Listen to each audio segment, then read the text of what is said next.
এই দুনিয়ার পুরো জীবনটা এটা হচ্ছে লালসাময় একটা জীবন, লোভ, মরিচিকা, মায়াজাল। এই মায়াজালে আমরা আটকে আছি, ফলে মৃত্যুর কথা আমরা ভুলে গিয়েছি। পাগলের মতো ছুটছি, আরো টাকা লাগবে, আরো খ্যাতি লাগবে, আরো যশ লাগবে, আরো দাপট লাগবে। আমার এত টাকা দিয়ে কি হবে? এত সম্পদ দিয়ে কি হবে? এত ব্যস্ততা দিয়ে কি হবে তোমার? স্টপ, থামুন, অনেক হয়েছে। আন্না, থামুন, take a rest, take a breath and think about death. Think that you have to go back to your Lord. একটু বসেন না, একটু ভাবেন যে আমাকে চলে যেতে হবে, চলে যেতে হবে। এই কোলাহল, এই ব্যস্ততা, এগুলো থাকবে, থাকবো না আমি। সাইয়েদনা ওমর ফারুক বলেছেন, মুতু ক্বাবলা আন তামুতু, মরার আগে একবার মরো। হাসিবু ক্বাবলা আন তুহাসাবু আলাইকুম, তোমার হিসাব নেওয়ার আগে তুমি একবার নিজের হিসাবটা করো না। কাগজ বের করে একটু লিখো না কি কি ভালো কাজ করছিলা, যেগুলো দিয়ে নাজাতের ওসিলা হতে পারে। 1 2 3, আর কি কি আকাম কুকাম করছো দেখো না, লিখে দেখো তোমার অবস্থাটা কি। মরার আগে একবার মরো। মরার আগে খাটের মধ্যে শুয়ে শটান করে চোখ বন্ধ করে একবার মরার ভান করে দেখেন কেমন লাগে। চোখটা বন্ধ করেন আর ভাবেন আপনি নাই, কি কি হতে পারে ভাবেন। আপনার ছেলে মেয়েরা কান্না জুড়ে দিবে, আপনার প্রাণের স্ত্রী বিলাপ শুরু করে দিবে, বন্ধু বান্ধবের চিৎকার আর মাতম, স্থানীয় এলাকার মসজিদে ঘোষণা, অমুক এলাকার নিবাসী অমুক ভাই, অমুকের ছেলে অমুক দুনিয়ায় নাই। সব আত্মীয়রা চলে আসবে, ফেসবুকে স্ট্যাটাস দেয়া হবে, সবাই সবাইকে জানাবে বিকাল 4টায় অমুক হাই স্কুল ময়দানে আপনার জানাজা। ছুটে আসবে, সবাই ছুটে আসবে আপনাকে শেষ বিদায় দিতে, গুড বাই জানানোর জন্য, আল ওয়াদা, বিদায় জানাতে আসবে সবাই। 4 তাকবীর দিয়ে আপনার জানাজা হবে, অশ্রুসিক্ত জানাজায় আপনার বিদায় হবে। কাঠের খাটিয়ার মধ্যে করে কাঁধে তুলে আপনার কবরে নেওয়া হবে। আগে থেকে খুঁড়ে রাখা কবরটার মধ্যে আপনারে বিছিয়ে দেয়া হবে। বাঁশের কচি দিয়ে তার উপরে মাটির চাপা দিয়ে সব চলে যাবে। ভাবেন না একবার চোখ বন্ধ করে, this is the circle of life, this is the nature of life. এটা সবার হবে, আমার হবে, আপনার হবে। এত মায়া, এত ভালোবাসা কই যাবে? কেউ থাকবে না, সবাই আপনার অন্ধকার কবরে রেখে দিয়ে চলে আসবে। উপরে বাঁশের কঞ্চি, তার উপরে মাটির চাপা, অন্ধকার আর অন্ধকার। এই অন্ধকার যেন শেষ হতে চায় না, শুধুই অন্ধকার, ঠিক কিনা? এজন্য আমাদের চলে যেতে হবে। দাদা গেল, চাচা গেল, মামা গেল, আমাদেরকেও যেতে হবে, জোরে কোন ঠিক কিনা? একদিন মাটির ভেতরে হবে ঘরে মন আমার, কেন বন্ধ দালান ঘর, প্রাণ পাখি উড়ে যাবে পিঞ্জর ছেড়ে।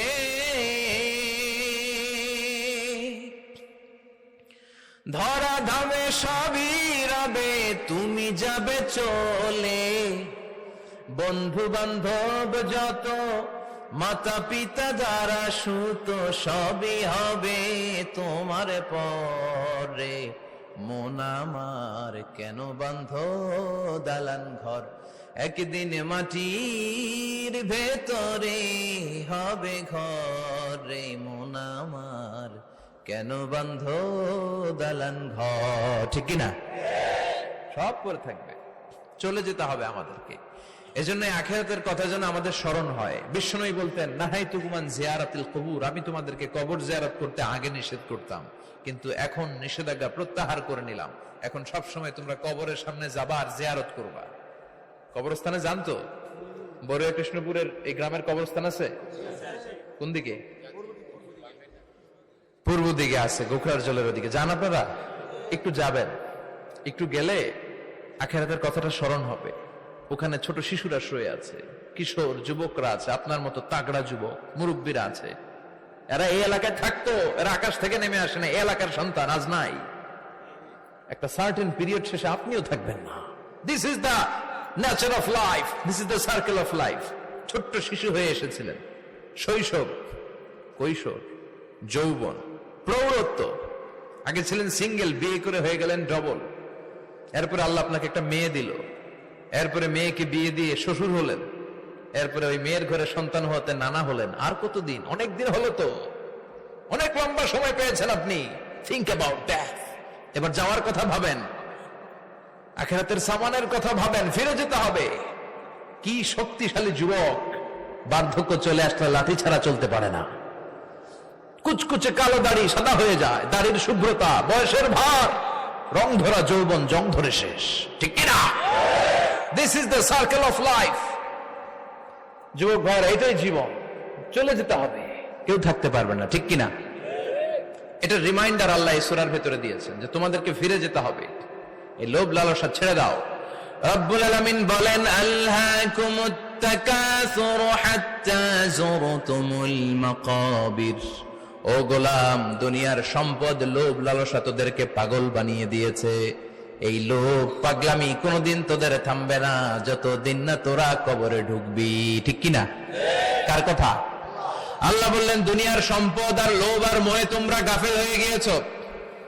আখিরাতের কথা বেমালুম তোমরা ভুলে গিয়েছো, কিন্তু আখিরাতে তোমাদের যেতেই হবে, কবরের বাড়িতে তোমাদের ঢুকতেই হবে, ঠিক কিনা? যেতেই হবে, আমরা ভুলে যাই। আলহাকুমুত তাকাসুর, অতিরিক্ত পাওয়ার লোভ, বেশি বেশি খাওয়ার লোভ, বেশি বেশি জমানোর লোভ মানুষকে গাফেল বানিয়ে দিয়েছে। এটা মানুষের স্বভাব, আরো চাই আরো চাই, এই স্বভাবটা আছে না নাই? দেখবেন ছোট বাচ্চারা মসজিদের দোয়া অনুষ্ঠান শেষে জিলাপি দেয় না?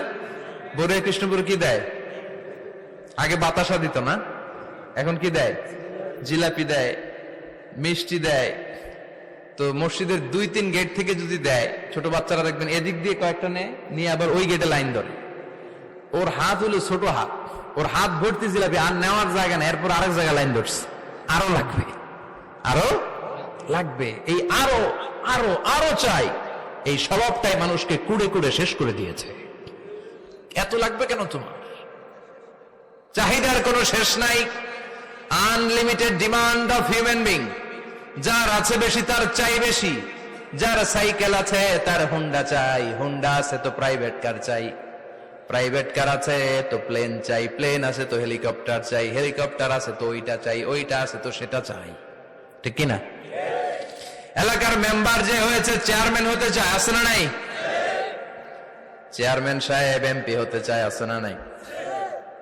এমপি সাহেব মন্ত্রী হতে চায়, আছে না নাই? মন্ত্রী সাহেব প্রধানমন্ত্রী হতে চায়, আছে না নাই? কিন্তু এই দেশে সুযোগ নাই, কথা কন। এই দেশে প্রধানমন্ত্রী সিলেক্টেড, 2-3 জনের বাইরে কেউ প্রধানমন্ত্রী হইতে পারবি না, ঠিক কিনা? আমার এই জীবনে তো আমি 2-3 জনই দেখলাম। বেগম খালেদা জিয়া, মাননীয় প্রধানমন্ত্রী শেখ হাসিনার ছোট্টবেলা দেখেছি এরশাদকে, আমরা তখন ছোট। তো মানুষের চাহিদার কোনো শেষ নাই, যার আছে বেশি তার চাই বেশি। এজন্য বিষ্ণু বলেছেন, উনজুরু ইলা মান হুয়া আসফালা মিন, তোমার চেয়ে যে খারাপ আছে ওর দিকে তাকাও। ওয়ালা তানজুর মান হুয়া আ'লা মিন, তোমার চেয়ে যে ভালো আছে ওর দিকে তাকায়ও না, তোমার চেয়ে যে খারাপ অবস্থানে আছে ওর দিকে তাকাও। অনেকে নিজের অবস্থান নিয়ে সুখী না, এরকম আছে না নাই? আল্লাহ আমার এটা দিল না রে, ওইটা দিল না রে, পাইলাম না রে, কিচ্ছু হয় না, কি করবো জীবনে, হতাশ। আসলে আছে কিন্তু অনেক, কিন্তু শুকরিয়া নাই, ডাকাত, ঠিক কিনা? নিজের অবস্থান নিয়ে সুখী না, কিন্তু অনেক লোক আছে তারা আপনার অবস্থানে পৌঁছতে চায়। তাদের দিকে তাকিয়ে দেখেন, আপনি যে অবস্থানে আছেন এই অবস্থানে পৌঁছাটা অনেকের কাছে স্বপ্ন। তারা প্রতিনিয়ত সংগ্রাম আর স্ট্রাগল করে যাচ্ছে আপনার অবস্থানে পৌঁছতে, আর আপনি এটা নিয়ে সন্তুষ্ট না। শেখ সাদির নাম শুনেছেন? বালাগাল উলা কাশাফাত দুজা, এই কবিতাটার রচয়িতা, ইরানের বিখ্যাত এক কবি। উনি একবার আর্থিক সমস্যার মধ্যে দিয়ে সময় কাটাচ্ছেন, টাকা নাই, পয়সা নাই, পায়ে দেওয়ার মতো জুতা নাই। উনি খুব দুঃখ পেলেন, হায় রে, আমি ইরানের এত বড় কবি, আমার পায়ে দেওয়ার মতো জুতা নাই। দুঃখ ভরা মন নিয়ে রাস্তায় হাঁটতে বেরোলেন। হাঁটতে হাঁটতে হঠাৎ দেখলেন একটা লোক শুয়ে শুয়ে কাঁদছে, ওই লোকটার 2টা পাই নাই, পাই নাই। উনি সেজদায় পড়ে গেলেন, আল্লাহর কাছে ক্ষমা চাইলেন, আল্লাহ অনেক দিয়েছো, শুকর আলহামদুলিল্লাহ। এজন্য যেই পরিস্থিতিতেই থাকি না কেন আমরা কি পড়বো? জোরে বলেন, কি পড়বো? এজন্য কানাতু মিনাল ইসলাম, অল্পে তুষ্ট থাকার নাম হলো ইসলাম। সম্পদ লাগবে কিন্তু সম্পদের পাহাড় লাগবে না, ঠিক কিনা? অল্প খান, অল্প পড়েন, অল্প জামান, অল্পের ভেতরে বরকত ঢুকায়া দিছে কে? দেখবেন যাদের সম্পদ অল্প তারা সুখী বেশি। জরিপে এটা দেখা গিয়েছে, অনেক সার্ভেতে এটা এসেছে, যারা সম্পদশালী এরা দুঃখী বেশি। এদের দুঃখ বেশি, টেনশন বেশি, খুব স্বাভাবিক। টাকা যার বেশি, রোগ তার বেশি। টাকা যার বেশি, টেনশন তার বেশি। টাকা যার বেশি, ঘরে শান্তি তার কম। আছে না নাই? ঘরের ভিতরে অশান্তি, ছেলে কথা শোনে না, ছেলে টানে গাঞ্জা, মেয়ে করে পরকিয়া। আছে না নাই? স্ত্রী কথা শুনে না, ভালোবাসা নাই, ঘরটা জাহান্নামের টুকরা। রোগ বালাই, এক একটা হসপিটাল বিল পরিশোধ করতে মাসে 5 লাখ 10 লাখ। আছে না নাই? কিছু খেতে পারে না, ডাক্তার একেবারে ডায়েট মেনু বেঁধে দিয়েছে। Diet, very diet menu. এটা এটা এটা এটা কিছুই খাবেন না, শুধু গরু খাবেন না, খাসি খাবেন না, চিংড়ি খাবেন না, খালি ঘাস খাবেন। ইচ্ছে মতো ঘাস খাবেন, মানে ঘাস জাতীয় যত আইটেম আছে সব খাবেন। শাক খাবেন, সবজি খাবেন, সালাদ খাবেন। গরু, চিংড়ি, মুরগি, গোশত, ইলিশ কিছু খেতে পারে না। তাহলে রোগ বেশি, খাওয়ার মজা নাই, ঘরে সাংসারিক শান্তি নাই, খালি ব্যারাম আর ব্যারাম। ঠিক কিনা? কিন্তু সম্পদের পাহাড় ঘটেছে। আর অল্প যারা খায়, অল্প পড়ে, রিক্সাওয়ালা, কুলিওয়ালা, অল্প বেতনের চাকরি, কিন্তু হক হালালি মেনে চলে, দেখবেন শান্তি আছে অনেক। হ্যাঁ, বাসা ভাড়া দেয়, ফ্যামিলি চালায়, বাচ্চাদের স্কুল বিল, এরপরও মাস শেষে 1-2 হাজার টাকা হাতে থেকে যায়। আর ওর প্রতি মাসে 10 কোটি টাকা ইনকাম, তারপরও ব্যাংকের ঋণ আছে না নাই? সুখ কারে বলে? কিভাবে আপনি সুখকে ডিফাইন করবেন? সুখ তো টাকায় কিনা যায় না। শান্তি টাকা দিয়ে হয় না, শান্তি দেওয়ার মালিক কে? শান্তি আছে অল্প খেয়ে শুকর করার মধ্যে, শান্তি আছে আলহামদুলিল্লাহর মধ্যে। চিল্লায় বলেন ঠিক কিনা? এজন্য অল্প খাবো, অল্প পড়বো, অল্প জামাবো, অল্পের ভেতরে বরকত দিয়েছে কে? দেখেন, ধনী ভাইরা খেতে পারে না, কিন্তু রিক্সাওয়ালার কি সমস্যা হয়? রিক্সাওয়ালারা সব খেতে পারে। কুলিওয়ালা, দিন মজুর, এরা একেবারে স্লিম, সুঠাম দেহি, মেদহীন পেট, পেটে কোনো মেদ নাই, ভুড়ি নাই। আর কোটিপতিদের মেদ আছে না নাই? এত বড় বড় পেট। ঠিক কিনা? আমাদেরও পেট আছে, তবে হালাল পেট। এটা হারাম টাকা দিয়ে এই ভুড়ি বানাই নাই আমরা। ছেলে বলেন ঠিক কিনা? রিক্সাওয়ালা, কুলিওয়ালা নিজেও নামাজ পড়ে, বউ নামাজ পড়ে, বাচ্চাটাও নামাজ পড়ে, রিক্সা চালায় আর জিকির করে লা ইলাহা ইল্লাল্লাহ।